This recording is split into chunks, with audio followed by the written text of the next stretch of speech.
difficulties. I'm trying to get it to load, and it is not loading, but I'm here now. So, welcome to Miss Baker's second installment of Kate DiCamilo's The Miraculous Journey of Edward Tulane. I want to give a shout out to my Aunt Leanne. Love you. Haven't seen you in so long. I'm so glad you're joining in. A shout out to my sister Kelly, my nephew Abram. Glad y'all joining in. A shout out to my nephew Hudson, and my sister-in-law Rachel, and Riley, and Elijah. Who else? I'm not sure if you're listening. Then let me know you're here. I'll give you a shout out. Again, continuing one of my favorite books. Edward Tulane, our not bunny, but our little rabbit, owned by sweet Abeline. And Abeline has been waiting for the story from her grandmother, Pellegrina. And that's where we pick up. The end of chapter 3 says, "Hey, Faith, I'm glad you're here." The end of chapter 3 says, "Is this about a beautiful princess?" Abeline asked. "A very beautiful princess." "How beautiful?" "You must listen," said Pellegrina. "It is all in the story." Here we are, chapter 4. Little bunny rabbit tucked into bed. So here we go. Once there was a princess who was very beautiful. She shone as bright as the stars on a moonless night. But what difference did it make that she was beautiful? None. No difference. "Why did it make no difference?" asked Abeline. "Because," said Pellegrina, "she was a princess who loved no one and cared nothing for love, even though there were many who loved her." At this point in her story, Pellegrina stopped and looked right at Edward. She stared deep into his painted-on eyes, and again, Edward felt a shiver go through him. "And so," said Pellegrina, still staring at Edward. "What happened to the princess?" asked Abeline. "And so," said Pellegrina, turning back to Abeline, "the king, her father, said that the princess must marry. And soon after this, a prince came from a neighboring kingdom, and he saw the princess, and immediately he loved her. He gave her a ring of pure gold. He placed it on her finger. He said these words to her, 'I love you.' But do you know what the princess did?" I'm glad you are joining me. Thanks for joining in on your phone. Abeline shook her head.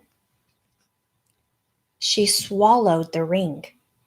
She took it from her finger and she swallowed it. She said, 'That is what I think of love.' And she ran from the prince. She left the castle and she went deep into the woods. And so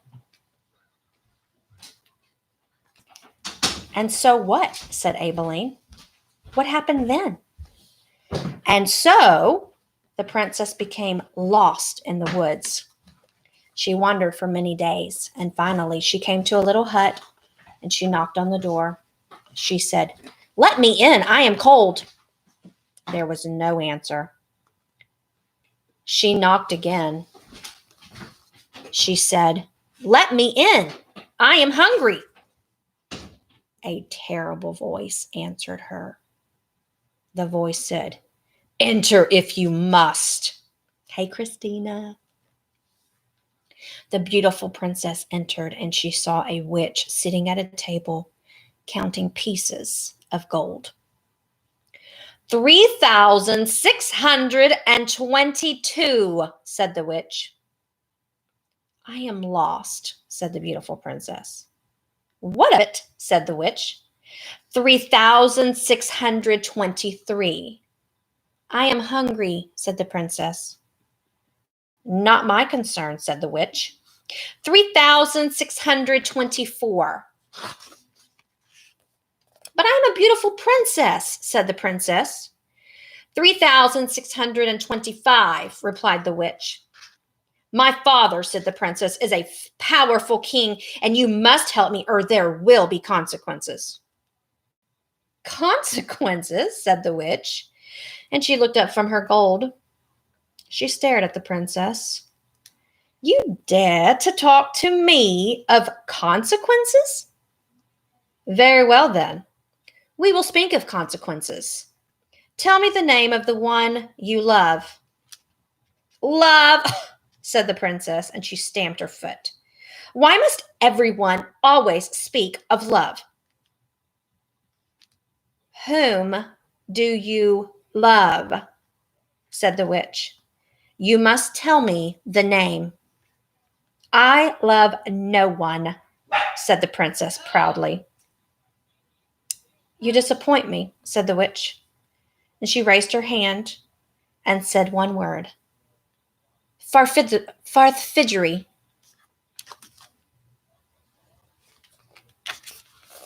So here we have, there's a glare, sorry. Here we have Pellegrina telling the story. And here we have Aibileen and under the covers, Edward listening intently. So the witch said a mysterious word, and it's farfiggery. And immediately the beautiful princess was changed into a warthog. What have you done to me? Squealed the princess. Talk to me of consequences now, will you? Said the witch, and she went back to counting her pieces of gold.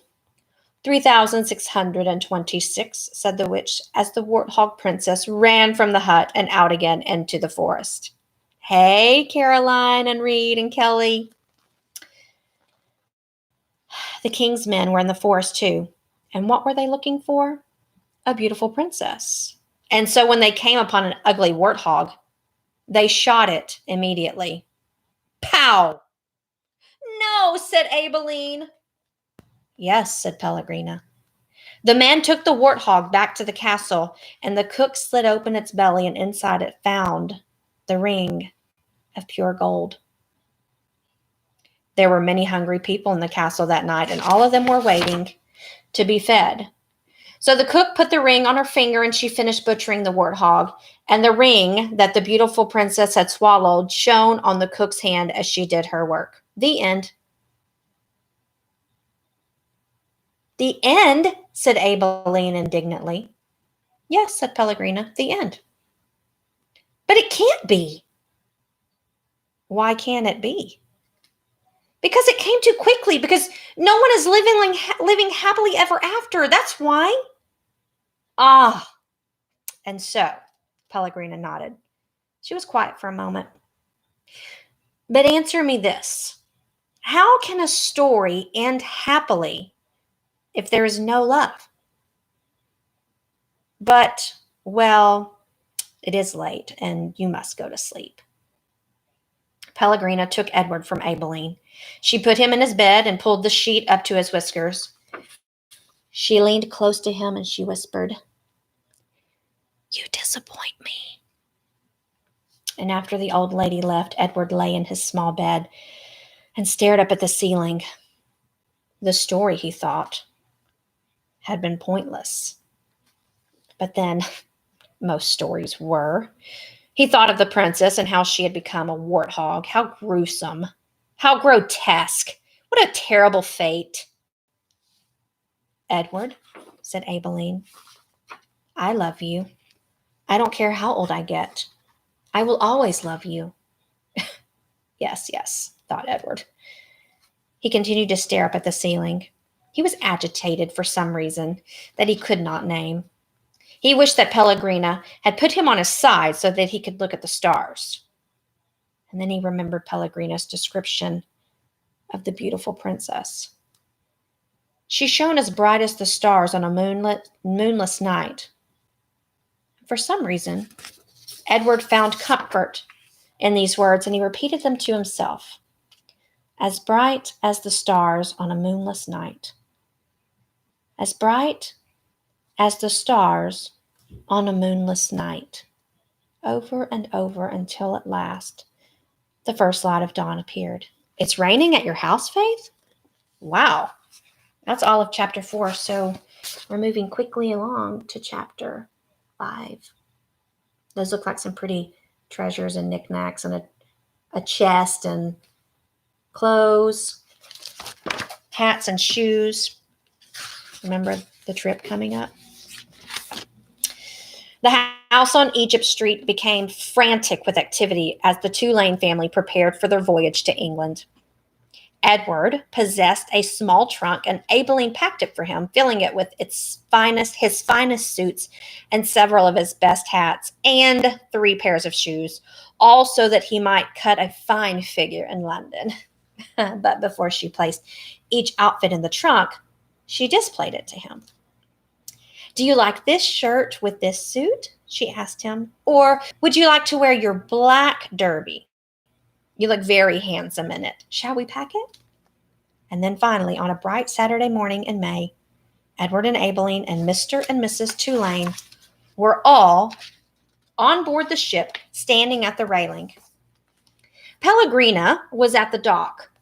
On her head, she wore a floppy hat strung around with flowers. She stared straight at Edward. Her dark eyes glowed. "Goodbye," Abilene shouted to her grandmother. "I love you." The ship pulled away from the dock, and Pellegrina waved to Abilene. "Goodbye, lady," she called. "Goodbye." Edward felt something damp in his ears. Abilene's tears, he supposed. He wished that she would not hold him so tight. To be clutched so fiercely often resulted in wrinkled clothing. And finally, all the people on land, including Pellegrina, disappeared. Edward, for one, was relieved to see the last of her. As was to be expected, Edward Tulane exacted much attention aboard the ship. "What a singular rabbit," said an elderly lady with 3 strings of pearls wrapped around her neck. She bent down to look more closely at Edward. "Thank you," said Abilene. Several little girls on board gave Edward deep glances full of longing. They asked Abilene if they might hold him. "No," said Abilene. "I'm afraid that he's not the kind of rabbit who likes to be held by strangers." 2 young boys, brothers named Martin and Amos, took a particular interest in Edward. "What does he do?" Martin asked Abilene on their second day at sea. He pointed at Edward, who was sitting on a deck chair with his long legs stretched in front of him. "He doesn't do anything," said Abilene. "Does he wind up somewhere?" asked Amos. "No," said Abilene. "He does not wind up." "What's the point of him then?" said Martin. "The point is that he is Edward," said Abilene. "That's not much of a point," said Amos. "It's not," agreed Martin. And then, after a long, thoughtful pause, he said, "I wouldn't let anybody dress me like that." "Me neither," said Amos. "Do his clothes come off?" asked Martin. "Of course they do," said Abilene. "He has many different outfits. And he has his own pajamas, too. They're made of silk." Edward, as usual, was disregarding the conversation. A breeze was blowing in off the sea, and the silk scarf wrapped around his neck billowed out behind him. On his head, he wore a straw boater. The rabbit was thinking that he must look quite dashing. It came as a total surprise to him when he was grabbed off the deck chair, and first his scarf and then his jacket and pants were ripped from his body. Edward saw his pocket watch hit the deck of the ship and roll merrily toward Abilene's feet. "Look at him," said Martin. "He's even got underwear." He held Edward aloft so that Amos could see. "Take it off," shouted Amos. "No," screamed Abilene. And Martin removed Edward's underwear. Edward was paying attention now. He was mortified. He was completely naked except for the hat on his head, and the other passengers on board the ship were looking at him. directing curious and embarrassed glances his way. "Give him to me," screamed Aibileen. "He's mine." "No," said Amos to Martin. "Give him to me." He clapped his hands together and then held them open. "Toss him," he said. "Please," said Aibileen. "Don't throw him. He's made of china. He'll break." Martin threw Edward, and Edward sailed naked through the air. Only a moment ago, the rabbit had thought that being naked in front of a shipload of strangers was the worst thing that could happen to him. But he was wrong. It was much worse being tossed in the same naked state from the hands of one grubby, laughing boy to another. Amos caught Edward and held him up, displaying him triumphantly. "Throw him back," called Martin. Amos raised his arm, but just as he was getting ready to throw Edward, Aibileen tackled him, shoving her head into his stomach and upsetting the boy's aim. So it was that Edward did not go flying back into the dirty hands of Martin. Instead, Edward Tulane went overboard. And that's all of chapter 5. So we'll hit chapter 6. And then we will be finished for tonight. Here we go. Chapter 6. Looks like a fancy little hat flying through the air. I'm sorry if you can hear my kids out in the other room. They're getting silly out there. Oh no is right, Faith. You're exactly right. Oh no. How does a China rabbit die? Can a China rabbit drown? Is my hat still on my head? These were the questions that Edward asked himself as he went sailing out over the blue sea.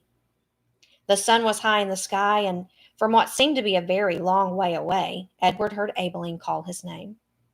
"Edward!" she shouted. "Come back!" Come back? Of all the ridiculous things to shout, thought Edward, as he tumbled, ears over tail, through the air. He managed to catch one last glimpse of Aibileen. She was standing on the deck of the ship, holding on to the railing with one hand. And the other hand was a lamp. No, it was a ball of fire. No, Edward realized.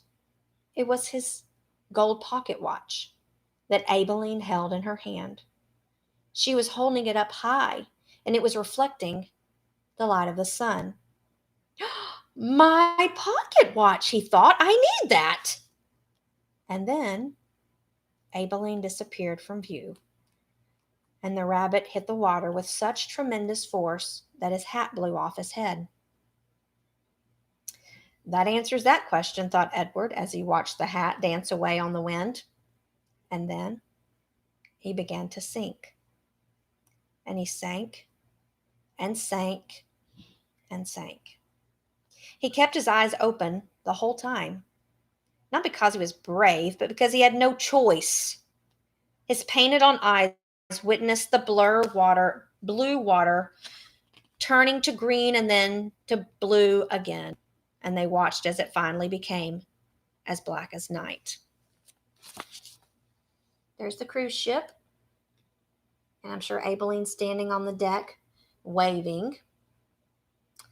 And there you have a rabbit who is slowly dropping down further into the depths of the ocean.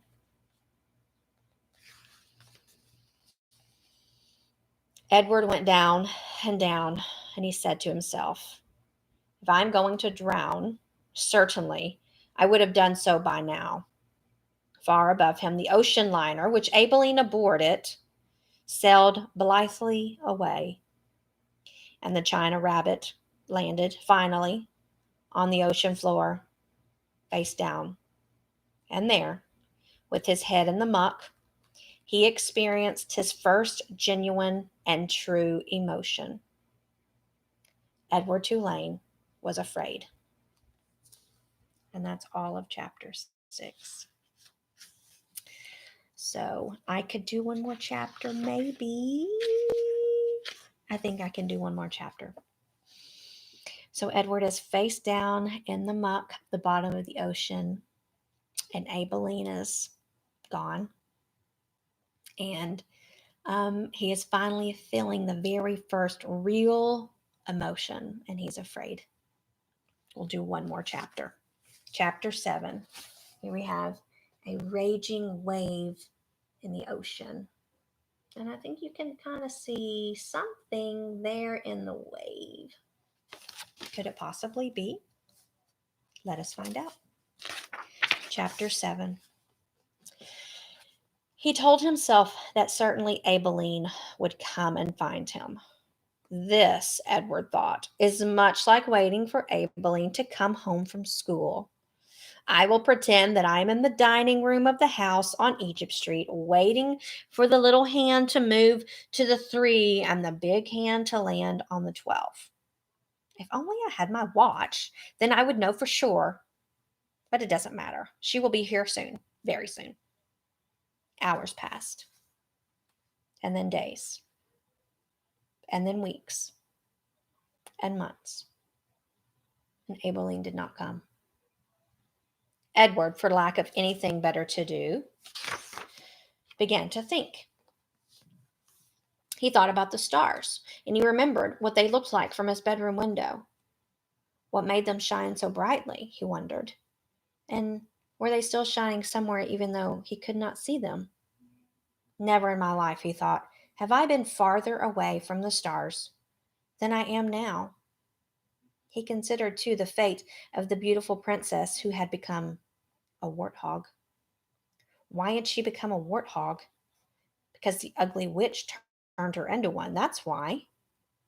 And then the rabbit thought about Pellegrina. He felt in some way that he could not explain it to himself that she was responsible for what had happened to him. It was almost as if she and not the boys who had thrown Edward overboard. She was like the witch in the story. No, she was the witch in the story. True, she did not turn him into a warthog, but just the same, she was punishing him, although for what he could not say. On the 297th day of Edward's ordeal, a storm came. The storm was so powerful that it lifted Edward off the ocean floor and led him in a crazy, wild, and spinning dance. The water pummeled him and lifted him up and shoved him back down. Help, thought Edward.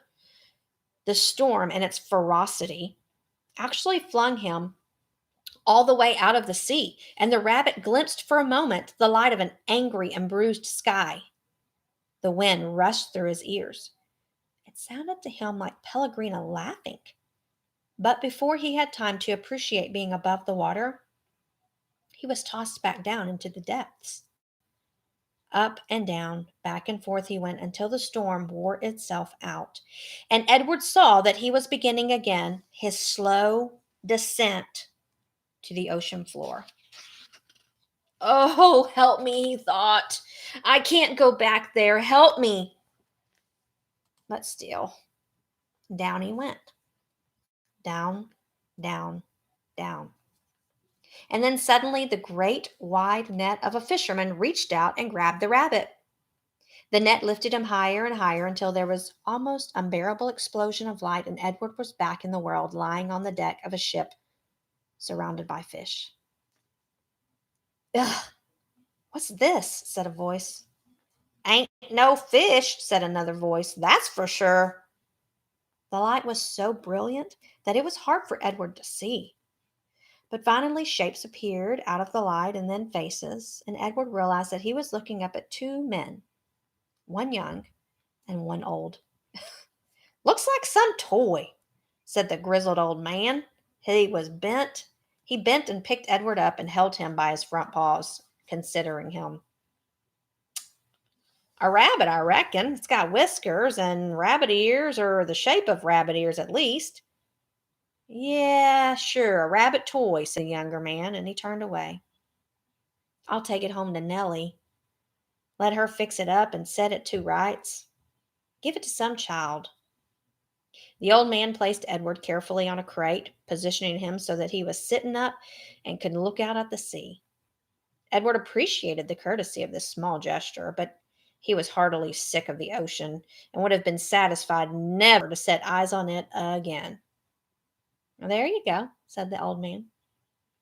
As they made their way back to the shore, Edward felt the sun on his face and the wind blowing through the little bit of fur left on his ears, and something filled his chest. A wonderful feeling. He was glad to be alive. "Look at that rabbit," the old man said. "Looks like he's enjoying the ride, don't it?" Yep," said the young man.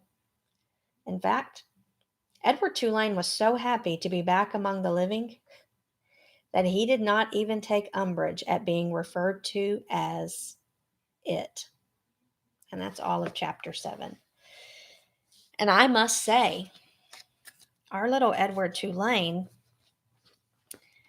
is starting to change, I think. Not just the same empty emotions.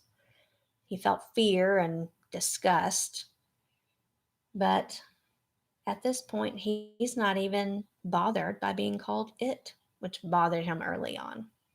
So, this miraculous journey of Edward Tulane makes me think that Edward's got a lot of changing coming. So, that's all I have for us tonight. It's what are we, Tuesday night? All my days are running together. Yeah, it's Tuesday night. I will be back tomorrow night at 7, and we'll read 3 or 4 more chapters, as much as time will allow. And we'll really see what happens with Edward. I'm really sad for Abeline because she really loved Edward and she lost him. And Edward didn't really even care. He was more worried about who? Himself. Lots of changing going on. Okay, well, I will let you this Tuesday, beautiful Tuesday night. Enjoy time with your friends and family. Thank you for joining in, and I'll be back tomorrow. Second grade, I'll Zoom with you tomorrow. Love you guys. Have a great evening, and I will see you soon.